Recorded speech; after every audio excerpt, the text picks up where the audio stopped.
Okay, so Pari is the one who vouched that there's no one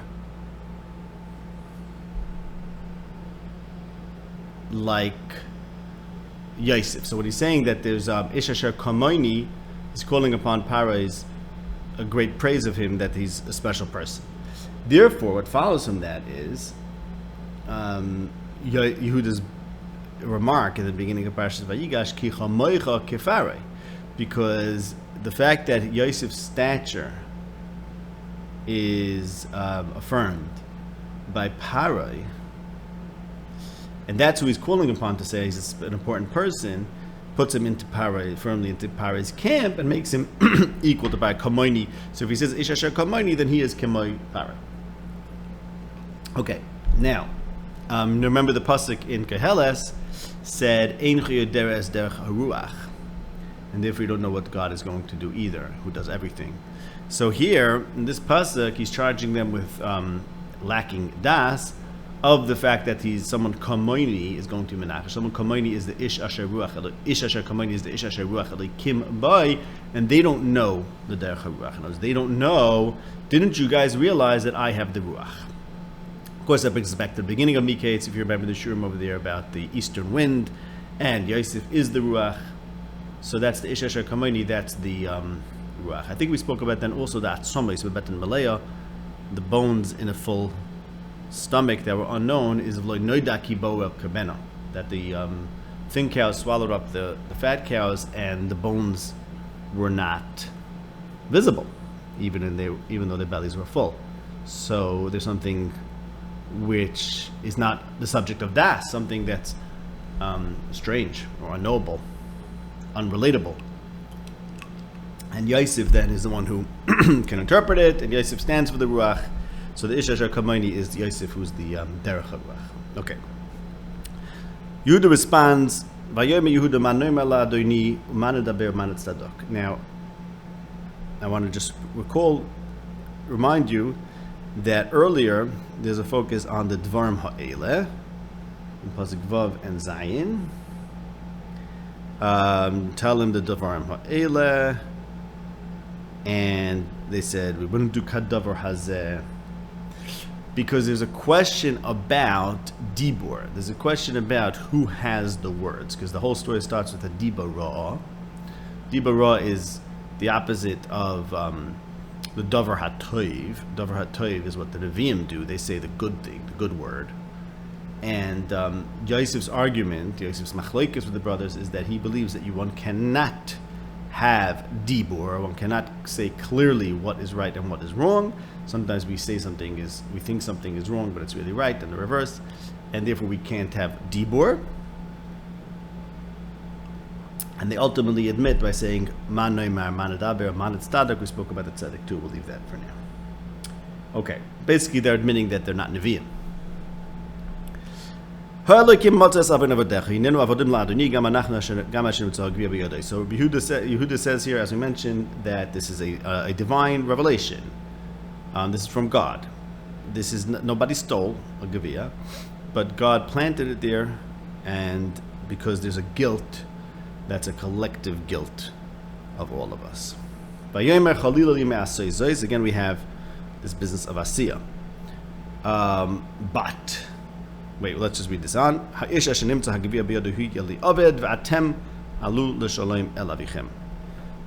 So they said, and he says, no, rather the Ish Asher Nimtza, not Alikim Matzah Sabayna, but rather Ish Asher Nimtza Gevina. What do I mean by that? Because the beginning of the pasuk is problematic, because he says Chalila li me'asoy zois.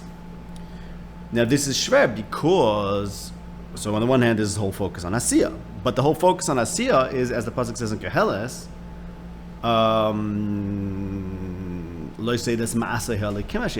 Hashem does everything, and that's Yosef's whole message to the brothers: is man thinks he's active, but really it's God acting. So why is he saying over here, if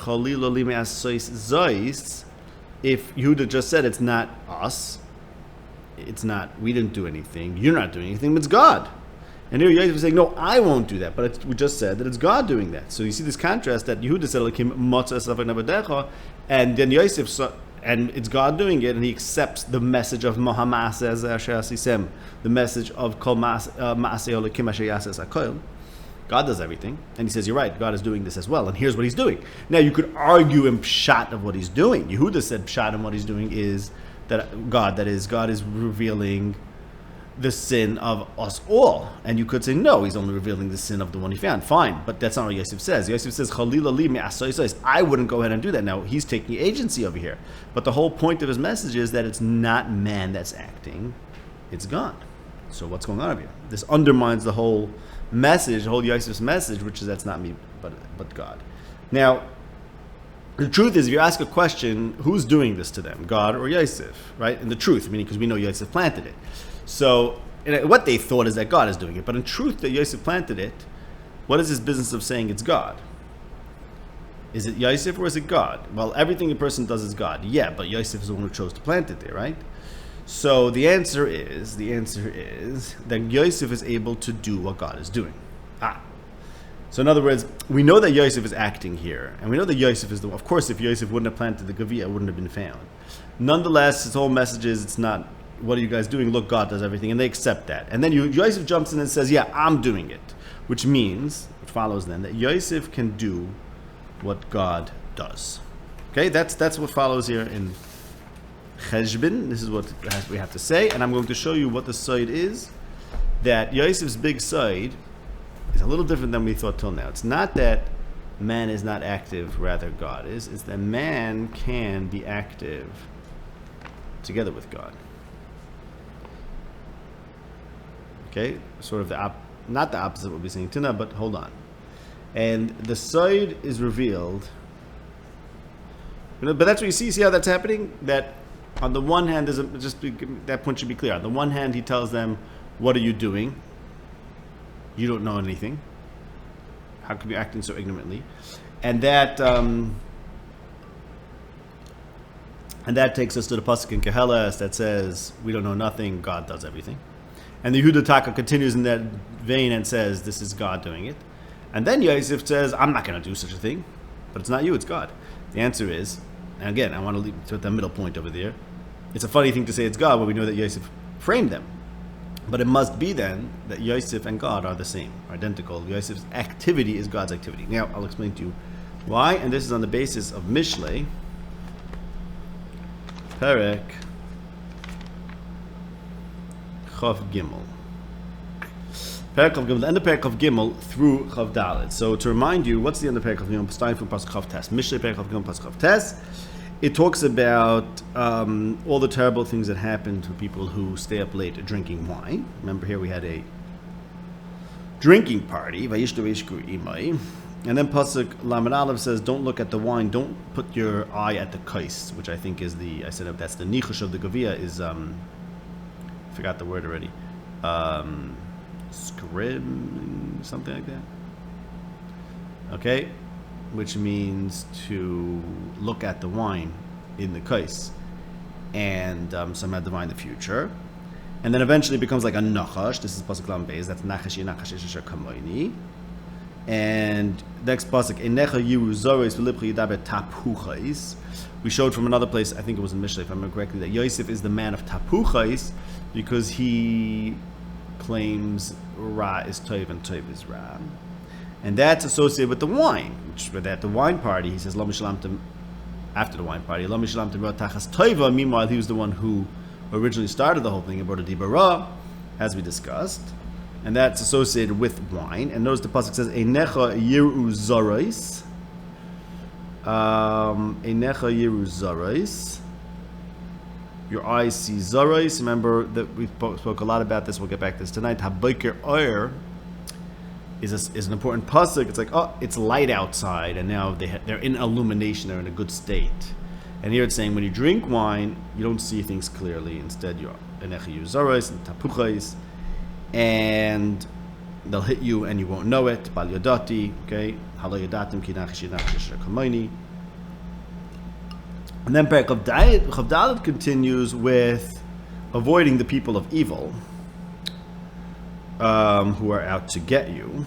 Okay, so Yosef is the man of Ra because he claims Lo Mishalamtem Ra'a Tachas Toiv, but really he's the one who he's Medaber Tapuches, because really the Toiv is really Ra, because he brought Diba Ra.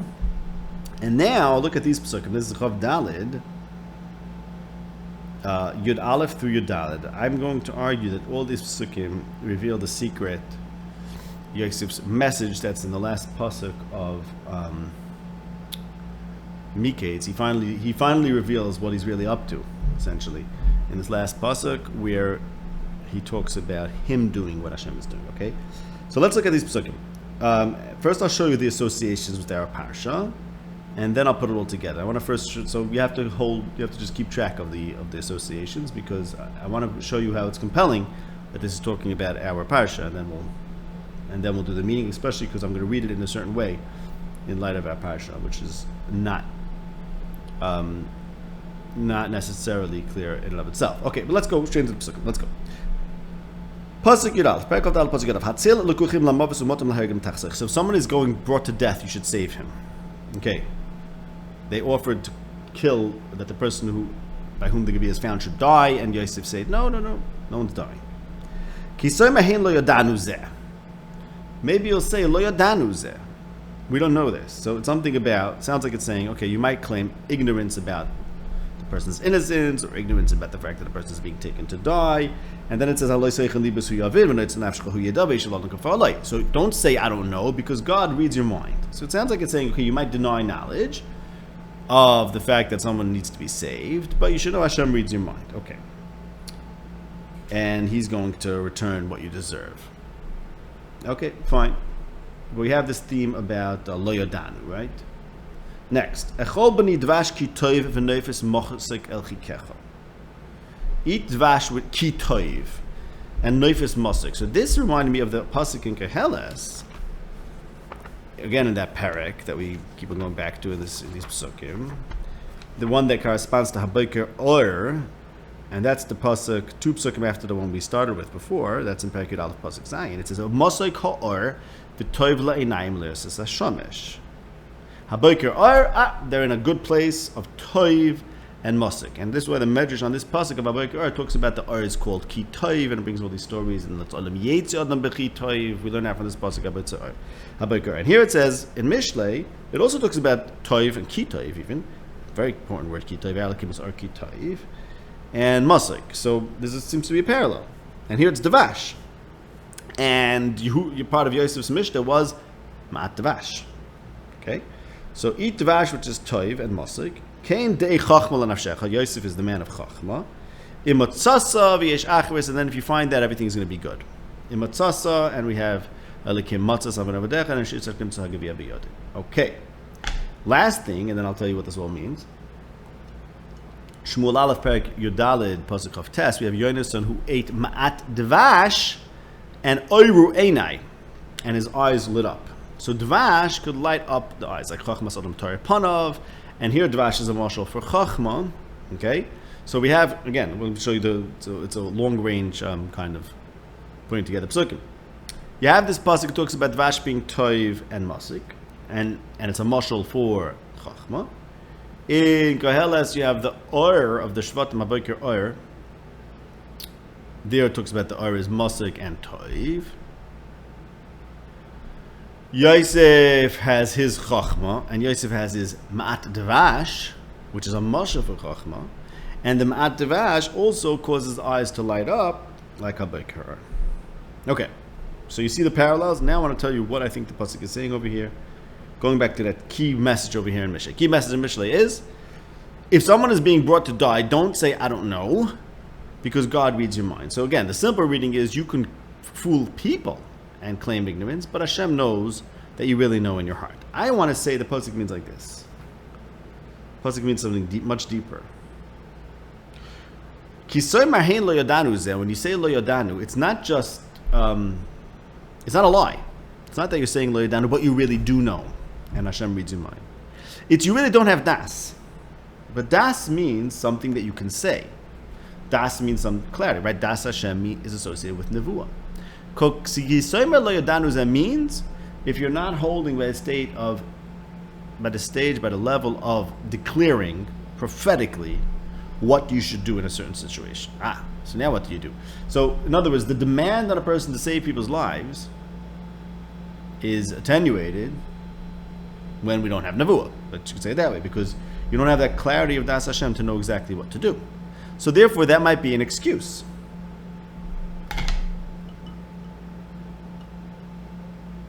I'm just thinking, I just realized now that when they picked up their eyes and saw the Archas Yishmaelim, and they didn't have nevuah,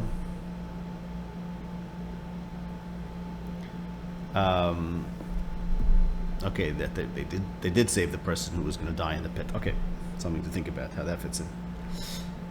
So you don't have an amira when the person who says lo yadanu zeh, what that means is he's saying lo yadanu zeh. That means as a clear word, what I can say is I don't know.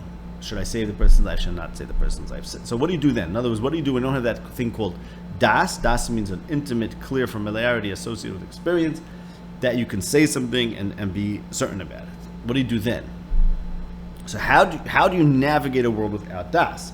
Says the pasuk, don't think the way you navigate a world without das is by just giving up on das and saying I don't know, because Hashem reads your mind, and He has das of the subconscious. That's the point. You don't want to engage in the things that you know that you don't even know that you know, the things that you only have in your subconscious awareness. You don't want to engage that. You only want to engage with things that have das, things that you're conscious of. So the pasuk is saying like this: you may not be conscious of something, but that is not an excuse. You may not have that consciousness of something sufficient to say it clearly, but God is there in your subconscious. And therefore what? Therefore you have to have a way to discover even that which you're not familiar with, even that which you know of das. And that is chachma. That's the pasuk says, just like honey, so do chachma. So chachma means, the difference between chachma and das, well, one of the differences is that chachma doesn't imply a connection. Doesn't imply an experience. Das means experience. Like Adam Yoda Eschava Ishtay. That means an intimate kind of knowledge that you're familiar with something and comfortable with it. And even if you don't have that, because whatever the idea may be, this person's innocence or guilt is not in the forefront of your mind. Okay? It's not in the forefront of your mind. You don't have das of it. Nonetheless, says the pasuk, that still doesn't make you innocent of figuring out what the right thing is, because you have to get to your subconscious. You can't just ignore it because it's known to God. And therefore you need chachma to figure out what kind of truths are there deep in your mind that you're not even aware of, and you can't just ignore them. So basically, in short, the pasuk is saying is you can't rely solely on prophecy, which is a kind of clear dibur of das, where you connect to something and are familiar with it absolutely. But rather you have to engage in all sorts of wisdoms in order to discover the unknown. The unknown, which again, I want to be clear, when you discover the unknown or the subconscious through chachma, it could remain unknown. Because when we say known, we talk about unexperienced. It means unexperienced. So it's still there deep in your psyche. It's not something that you feel. It's not something that you relate to. And therefore, it's not something that you speak. Because speech is the kinds of diburim that a person can relate to. You remember we spoke about this in Yirmiyah, in the context of Yosef, Elokim chashava l'toiva, that there's something called diburim and there's something called machshava. And even when the Navi doesn't have the word of Hashem, like Yirmiyah says, I don't have the word of Hashem, but I could still talk about the machshavas of Hashem. Machshavas of Hashem is when Hashem is acting in ways that we can't speak. We can't relate to the way the Nevi'im relate to the action of Hashem, which is to give them clear expression.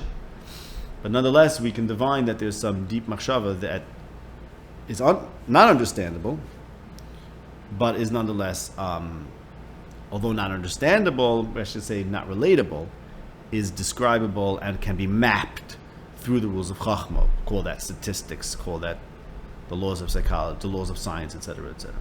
And that's Yosef's big teaching here. Okay, so now this is Yosef's big teaching. Ki soymar lo yodanu zeh, right? So there's no amira, and they admitted man noimer man tzadok. There's no amira, as we said before. There's no words. Yosef says, I know, there's no words. Taka no words. It's true. That's my whole point. But I go beyond words. I, says Yosef, am acting with God. How could that be? Isn't it true that man doesn't have das, as the pasuk says in Keheles, and therefore it's not man that's doing things, it's God that's doing things? That's what it says in Keheles. You don't know. It's Masa the Kimashiach as a kol. So how could Yosef be God, or how could Yosef act along with God if you don't have das? The answer is Yosef says, I figured out a new way to tap into even those things which are unknown. And that's through Chachma. And of course, that's his chaloimis, as we discussed. That's tapping into the subconscious, knowing things that are not familiar to you. Nonetheless, having access to them. So he's saying, it's God acting, and I figured out a way to act along with God, together with God, in tandem with God. Because I figured out a way to get to that, to basically, you could call it science, you can call it all sorts of things that are what God does and where man doesn't have das. But I am even beyond das. So that's what the pasuk says over there like this. The honey is a parable for wisdom. As I mentioned earlier, the fact that Yosef is still at the Mishnah is important. Why? Now we have another reason. Because one of the things he's eating at the Mishnah is ma'at devash. And ma'at devash could illuminate the eyes. Instead of ma'at devash is a mashal for wisdom. So Yosef is there, he's eating his ma'at devash, which means that he has chachma, as the pasuk says in Mishlei. Chachma imatzasa, if you find chachma, then you'll have an acharis.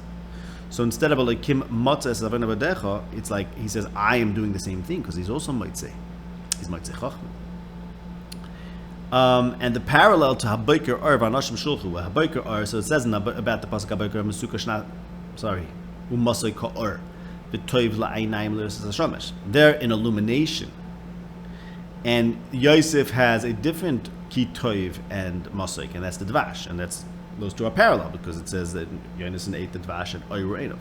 The parallel is as follows: the light of day means that they're in a state of illumination. That's a state of das. Remember the Nevi'im talk about loss of nevuah as the sun setting.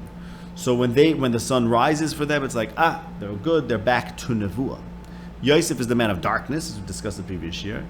And Yosef is darkness because Yosef is able to act and know how to act, even without the clarity called Das, or the clarity called Nevuah. And that's through Chachma. Chachma is what enables him to navigate in the darkness.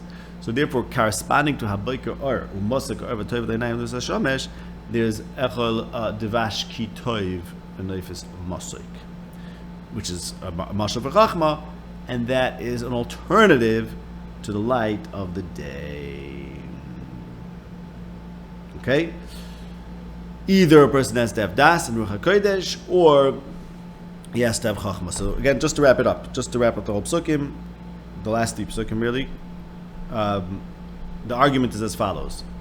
You guys are ignorant. It's not you who's acting, it's God. And Yehuda says, I accept that it's not us, it's God. And Yosef says, that's me. I'm there with God. So this is the ultimate punchline then. Basically, when I say what's different than the way we're looking at it till now. The way we're looking at it till now was that Yosef says that man doesn't know anything, and therefore he takes a step back for God. Now we're understanding it's a little more complicated than that. Man's das is not sufficient. In other words, man has to recognize that there are things in the world that don't relate to him as a feeling, experiencing, perhaps moral being. That's complicated. Okay, maybe I should say emotional, feeling being. There are things that happen that he has to appreciate for their chachma, even if he can't appreciate them on that intimate, direct level. And then he is truly on God's superhuman, and because he's doing more than a man does, which is das. He's also doing meaning a man does das because that's what a man is comfortable with. He's also doing Hashem's machshavis, and Yosef is getting on the side of that through his chachma and therefore he says, Alu l'shalom el avichem. Mazel tov, this is the end of Parshas Miketz. As I said, so this shir was broken up into two. This is the second part. As I said at the beginning of the first part, this is the 60th shir on Parshas Miketz, and the last shir on Parshas Miketz. Those of our remote listeners are invited to reach out if they wish and talk about making a siyum. Parshas Miketz is a tremendous accomplishment. It took us a long time, many shurim, and also spread out. There were a lot of breaks. So you're welcome to reach out about that. And this will be it for the month of August. Mitzvah will resume in Elul. We'll figure out the new way to have the shir. Mazel tov on finishing Parshas Miketz.